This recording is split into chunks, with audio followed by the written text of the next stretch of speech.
بسم اللہ الرحمن الرحیم۔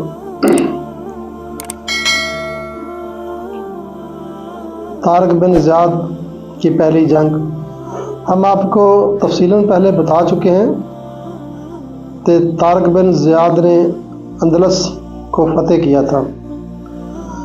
اس کی پہلی وجہ یہ تھی کہ کیروان کے مسلمان بہت مشہور تھے۔ کیروان براعظم افریقہ میں نہایت ایک مشہور شہر تھا۔ اس شہر میں عربی مملکت اسلامیہ کے واسرائے رہتے تھے۔ ان کا نام موسیٰ بن نصیر تھا۔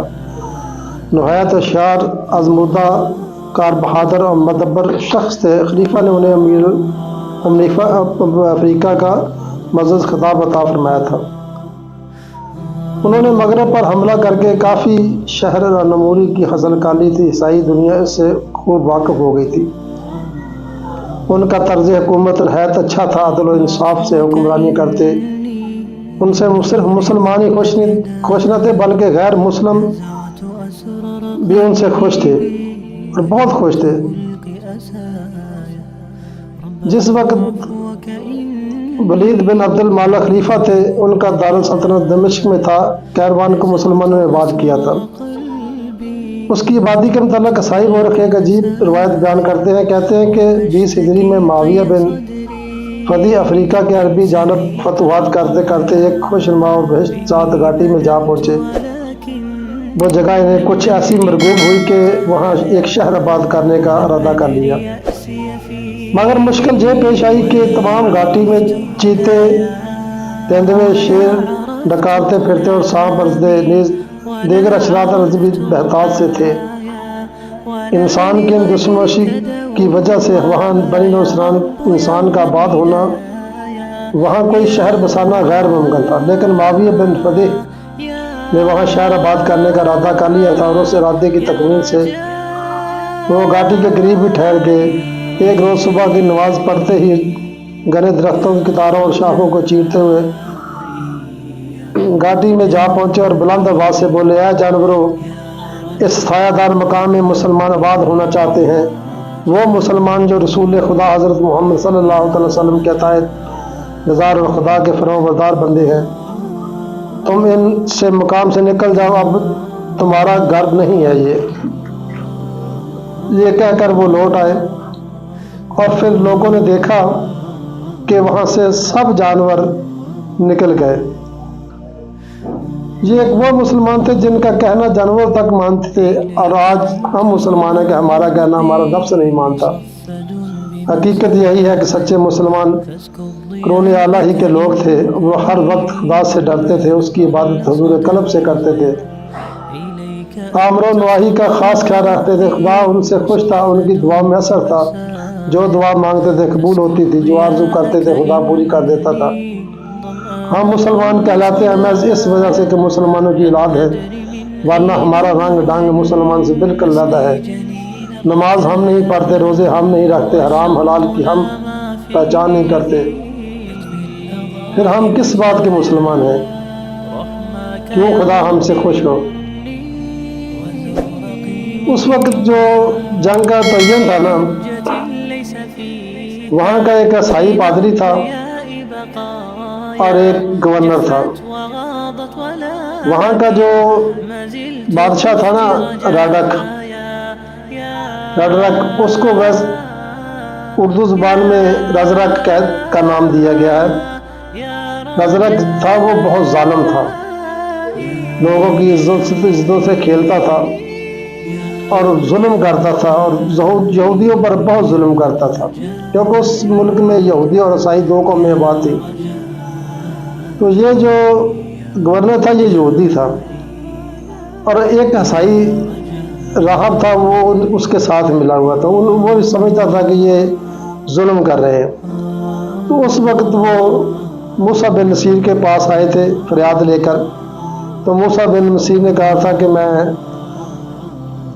خلیفہ سے درخواست کروں گا، وہ جو حکم دے گا اس کے مطابق چلا جائے گا۔ تو پھر خلیفہ کو بتایا گیا، تو پھر خلیفہ نے اس بات کا تعین کیا۔ اس نے کہا ٹھیک ہے، آپ نا ادھر بھیجو، اور پھر طارق بن زیاد کی ڈیوٹی لگائی گئی۔ یہ وہ جنگ ہے جب طارق بن زیاد نے کشتیاں جلائی تھی۔ یہ لشکر تدمیر کا تھا جو عیسائیوں کا تھا، دور تک خیموں کے پیچھے چولدار تھی اور ان کے پیچھے گھوڑے بندھے ہوئے تھے۔ جن حیرت بھری نظروں سے عیسائی مسلمانوں کو دیکھ رہے تھے، ان سے معلوم ہوتا تھا کہ وہ انہیں دیکھ دیکھ کر سخت متعجب ہو رہے ہیں۔ تدمیر جوان تھا اور نہایت چلاک، تجربہ کار، بہادر ہے۔ اس نے فوراً ہی اپنے لشکر کو مسلح ہو کر مجاہدین اسلام کے مقابلہ میں نکلنے کا حکم دیا۔ اندلس کے عیسائیوں نے بھی اس سے پہلے کسی مسلمان کو نہ دیکھا تھا، اور انہیں رہ رہ کر یہ حیرت ہو رہی تھی کہ یہ وہ کون لوگ ہیں اور کہاں سے آ گئے ہیں۔ مگر جب تنویر نے انہیں تیار ہو کر لڑنے کے لیے نکلنے حکم دیا تو وہ فوراً اپنے خیموں میں جا گھسے اور نہایت سرعت سے مسلح ہو کر گھوڑوں پر سوار ہو کر میدان جنگ میں نکلے۔ طارق نے بھی فوراً ہی مجاہدین کو سب بستہ کرنا شروع کر دیا۔ ہم پہلے یہ بیان کر چکے ہیں کہ مسلمان پیدل تھے اور کسی کے پاس بھی کوئی تلوار گھوڑا نہ تھا، گھوڑا تمام مجاہدین اسلام کے پاس پورے ہتھیار بھی نہ تھے۔ ذرا بختروں کا ذکر ہی نہ کرو، اگر لوگوں کے پاس تلواریں اور نیزے تھے، کچھ کے پاس محض تیر اور کمانیں تھی اور بیشتر افراد لاٹھیاں ان کے پاس تھیں۔ طارق نے انہیں اس طرح سے سب بستہ کیا کہ سب سے اگلی صف ہر 4 ایسے آدمیوں کی تھی جس کے پاس تلواریں اور نیزے تھے۔ بیچ میں ایک کمان والے کو کھڑا کیا اور دوسری، تیسری اور چوتھی صف میں صرف تلوار و نیزے والے رکھے اور 5ویں صف میں تیر انداز کھڑے کیے اور ان کے پیچھے لاٹھیوں والے سب بستہ کیے گئے۔ جس وقت انہوں نے اس ترتیب سے شیر اسلام کی سب بستی کی تو اس وقت تدمیر بھی اپنے لشکر کو سب بستہ کر چکا تھا۔ اس کے تمام سپاہی لوہے کی ذرا بختر پہنے ہوئے، پورے ہتھیار لگائے ہوئے گھوڑوں پر سوار ہو کر شان و شوکت سے کھڑے تھے۔ ان کے تیور بتا رہے تھے کہ وہ بڑے سر و سامان مجاہدین اسلام کو حقیر اور ناچیز سمجھ رہے تھے۔ تدمیر اپنے لشکر کی صفوں سے باہر نکلا اور چند قدم بڑھ کر بلند آواز پکارتے ہوئے بولا، اے لوگوں، کیا تم بتا سکتے ہو تم کون ہو؟ چونکہ تدمیر نے اپنی زبان میں گفتگو کی تھی، اس لیے کوئی مسلمان بھی اس کی بات کو نہ سمجھ سکا۔ طارق نے امامن کو بلا کر دریافت کیا۔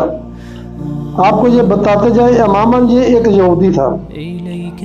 یہ تدمیر نے اس کی بیٹی، وہ بہت خوبصورت تھی، اس کو اغوا کر لیا تھا، اور یہ یہودی جو تھا امامن، یہ سونے کا